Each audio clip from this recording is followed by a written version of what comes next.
हाँ खाना कमाना तेज में जिंदगी ले कहूँ पहा दे तो तोर और फिर पशु में कोई अंतर नहीं है ना। 80 साल की उम्र 100 साल की उम्र कब बीत जाते देकर कोनो भरोसा नहीं है। उम्र हो 10 के खाए पिए खस के 20 में भारी हो गए जोश तो मोह माया में खोए हो 30 में हो गए तिरिक तिरा 40 में बढ़ गए कुटुंब कबीरा 50 में काया पक गई 60 में शरीर थक गए उम्र हो गए 70 के संगवारी हो गए बिस्तर के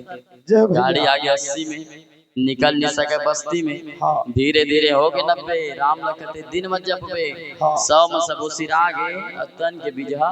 बुआ गए गहरी नींद में सो गए मनखे जिंदगी खैता हो गया खाना कमाना तेज में जीवन लपहावत है ना। अब आगे बुढ़ापा भई गया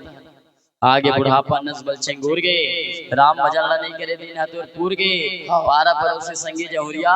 जूर गए छनन छैया सुहारी बरा चूर गए खवैया मन खा के चल गए सुरतल भुला जी जब उम्र हुई 80 तोर नाते के छे डोकरा तेरे नाम में कितना जमीन जायदाद है इधर लाओ जी तो कोनो है दुनिया में कोनो नहीं है दुनिया में